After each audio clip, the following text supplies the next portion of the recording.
Well, hey there, it's me, Jason Dykstra, from They Call Me Dad. Well, no one's calling me Dad right now because they're all in bed.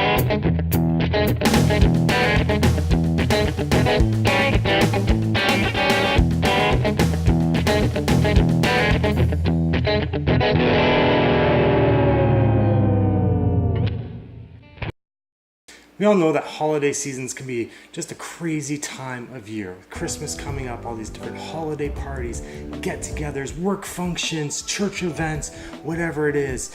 There's all these different events that are happening, and that can cause a lot of anxiety, a lot of tension for people. When I first started my career in conflict management, I started working with families and just saw all the tension when holiday season would come up with all the different Christmas parties and events.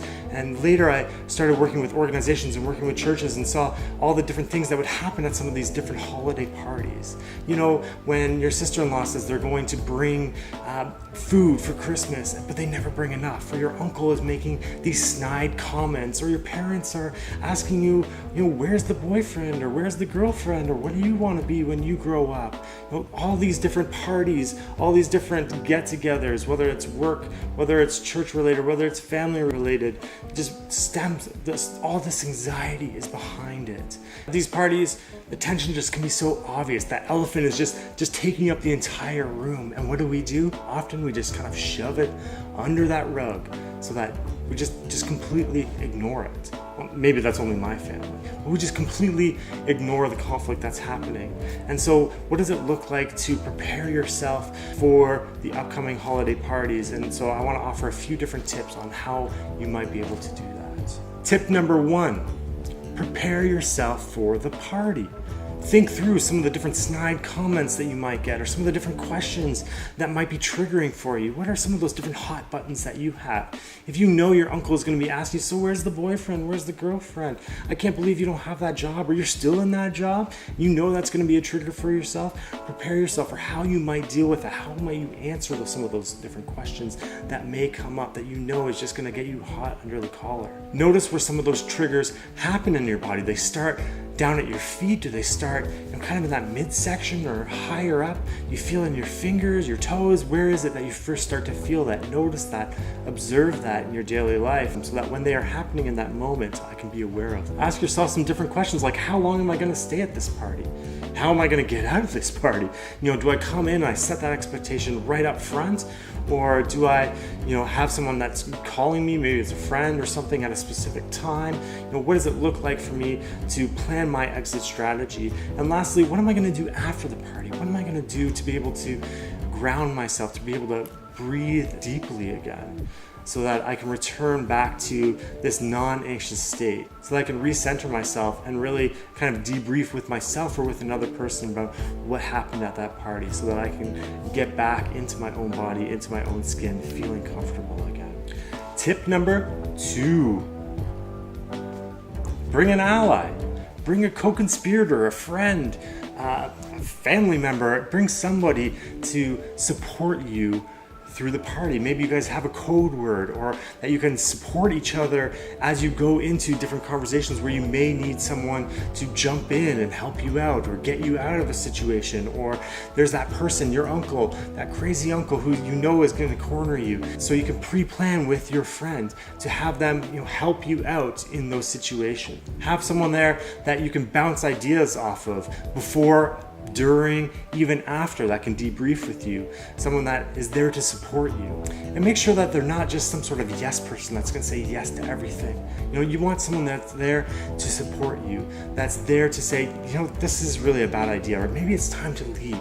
Not someone that's just going to be like, yeah, and blame and shame all these other people. You want someone there to support you, to help you to make good decisions, so that you can have a great time as well. Tip number 3. Trigger stacking.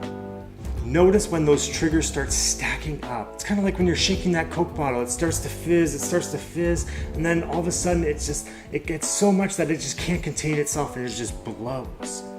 I mean, there's a lot of research to show us that trigger stacking is this really kind of dangerous thing that can really lead to us exploding all over people. Well, we didn't really need the research to tell us that, did we? I mean, think about it.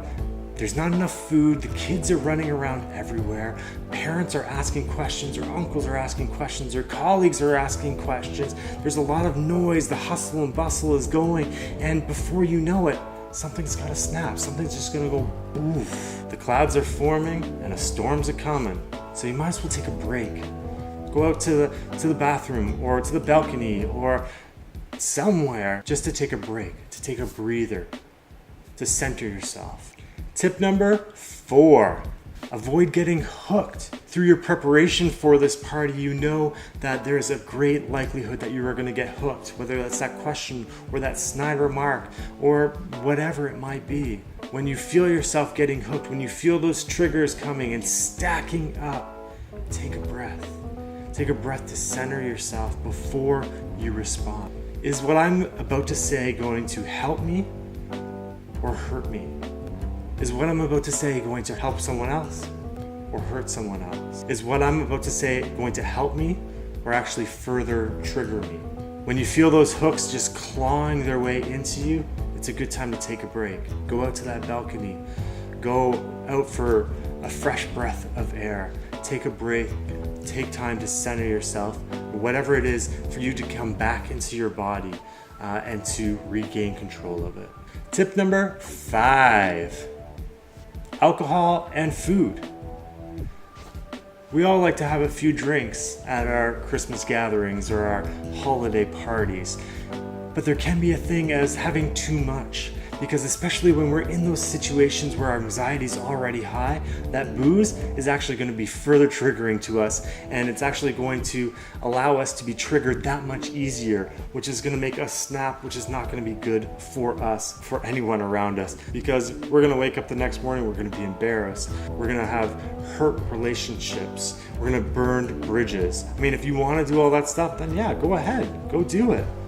But avoiding alcohol, having that Coke or that soda or that orange juice or that coffee or that tea instead of having that another drink might be really a good idea. And staying fed, avoiding that hangry feeling that we all get when we need some food, we need it now. Because believe it or not, that's a real thing. We can get hangry. You know that as well as I do. And don't forget that we already made plans for after the party and what you were going to do to get your energies back up, to get back into that good space. So 5 different things for us. Prepare yourself for the party, bring an ally, notice those triggers that are stacking up, avoid getting hooked, and avoid alcohol and being hangry. That's it for me, guys. I hope this video helped you. I hope you have a wonderful holiday season and that you have a great time at these parties. That's one of the best part about all these festivities and holidays, isn't it? It's going out to the party, having a little bit of fun, getting together with some friends or some family and just enjoying ourselves, enjoying the company. And so I hope you have a wonderful Christmas season, wonderful holidays where you just enjoy the people around you. If you like this video, subscribe, hit that like button, share it with a friend, do all those wonderful things that you do. Go out, have fun, have a wonderful holiday. Peace to you.